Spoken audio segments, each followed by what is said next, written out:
दिगी दिगी तई तत्त हत्त तई ताम दिगी दिगी तई तत्त हत्त तई ताम दिगी दिगी तई तत्त हत्त तई ఆపండి మీ తోల్బొమ్మలాటలు తాళలేని తైతకులు. నాకు తాళజ్ఞానం లేదన్నావుగా, మా వద్దిన దగ్గర నిరూపించు నీ నైపుణ్యం.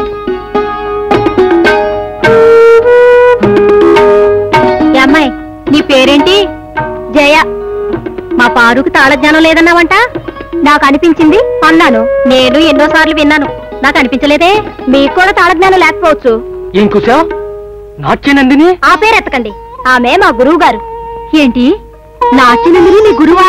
అవును. ఏ మీకు ఆవిడే గురువా? గురువా? నువ్వనేది ఏ నాట్యనందిని? తెలుగుదేశంలో నాట్యనందిని బిరుదు పొందిన ఏకైక శారదాదేవి. ఇంకెవరున్నారు ఆమెకు సాటి? నువ్వెప్పుడు ఆవిడ దగ్గర నాట్యం నేర్చుకున్నావు? ఎప్పుడేమిటి? 1976 మే 15 సాంబమూర్తి కళామందిరంలో 6 గంటలు ఆమె ప్రదర్శన చూశాను. అంతే, ఏకలవ్యనయ్యాను. బ్రతుకంతా చాలినంత విద్య ఆమె ఒక్క ప్రదర్శనలో చూపించిన మహా తల్లి. జయ, మీరెవరు? నేనేనమ్మా, ఆనాటి నాట్యనందిని శారదాదేవిని. మీరా? ఆగండి.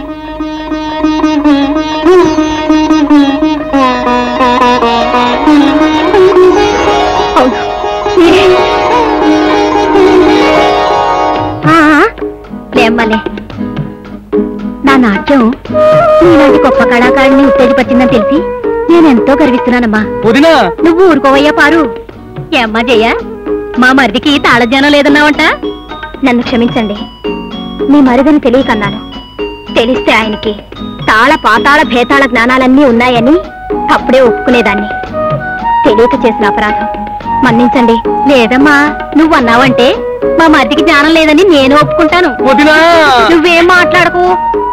ఈ పిల్ల ముప్పు వచ్చేసి చూడు, నా శిష్యురాలు. ఒక్కరోజు నా ప్రదర్శన చూసి నాట్యశాస్త్రాన్నే కాచి పడిపోసిందంటే జయ సామాన్యురాలు కాదు. చూడు పారు, రేపటి నుంచి జయ దగ్గరకు వచ్చి రోజు మృదంగం వాయించడం ప్రాక్టీస్ చెయ్యాలి. రోజునా? అవును, ప్రతిరోజును. ఏమ్మా జయ, నేను వెళ్ళొస్తాను, నువ్వు మా ఇంటికి తప్పకుండా రావాలి. అలాగేనండి. పద పారు.